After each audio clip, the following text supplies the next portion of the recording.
আমাগো শরীয়তপুরের ঐতিহাসিক বৈশাখী মেলা। আজকে আসছিলাম আপনাদেরকে এই বৈশাখী মেলাটা একটু ঘুরিয়ে ফিরিয়ে দেখানোর জন্য, কিন্তু আমরা যখন মেলায় চলে আসি, আসার পরে কাল বৈশাখী ঝড় শুরু হয়। তো আজকে আপনাদেরকে কাল বৈশাখী ঝড় আর বৈশাখী মেলা একসাথে দেখাবো। আজকে আমরা চলে আসলাম শরীয়তপুর বিলাস খানের ঐতিহাসিক বৈশাখী মেলায়, যেখানে যুগের পর যুগ ধরে এই বৈশাখী মেলা হয়ে আসছে। এই বৈশাখী মেলায় আমাগো শরীয়তপুরের সব জায়গা থেকে মানুষ ঘুরতে আসে এবং অনেক দূর দূরান্ত থেকে ব্যবসা করার জন্য বিভিন্ন দোকানিরা দোকান নিয়ে এই মেলায় আসে। প্রতি বছরের নিয়মে এইবারও বৈশাখের প্রথম দিন থেকেই বৈশাখী মেলা শুরু হয়। আজকে বৈশাখী মেলার শেষের দিন, অথচ দেখুন আকাশে কাল বৈশাখী ঝড়। মানুষ এই মেলায় আসতে চেয়েও আসতে পারছে না। কয়েক বছর ধরে এই মেলা এইখানে অনুষ্ঠিত হচ্ছে, যুগের পর যুগ এইখানে মেলা হচ্ছে। বৈশাখে বাঙালিরা তাদের বাংলার যে ঐতিহ্য, সেই ঐতিহ্যগুলি এই মেলাতে খুঁজে পাচ্ছে।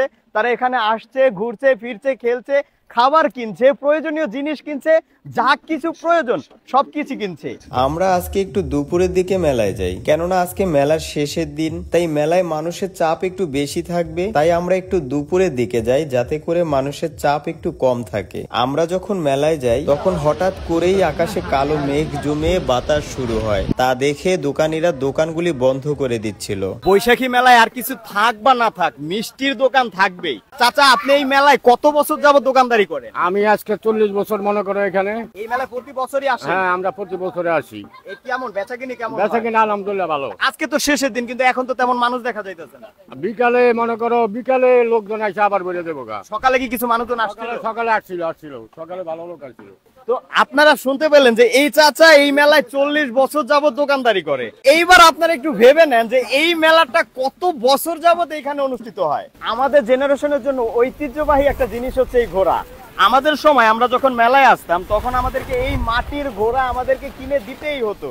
তো এই ঘোড়াটা আমাদেরকে মানে কি বলবো, ঘোড়াটা দেখলে অনেক পুরাতন স্মৃতি আমাদের মনে পড়ে যায়। এই বৈশাখী মেলায় ঘুরতে গেলে কম বেশি সবারই সেই ছোট্টবেলার কথা মনে পড়ে যায়। কত স্মৃতি জড়িয়ে আছে আমাদের এই বৈশাখী মেলার সাথে। মাটির ঘোড়া, মাটির পুতুল, মাটির খেলনা, বাঁশের তৈরি নানান রকম জিনিস, খেলনা পিস্তল, খেলনা গাড়ি, খাবার দাবার, ময় মশলা ইত্যাদি ইত্যাদি নানান রকম জিনিস। আমাদের মেলায় ঘোড়া মোটামুটি শেষ পর্যায়ে, আমাদের কেনাকাটা অনেকটা শেষ।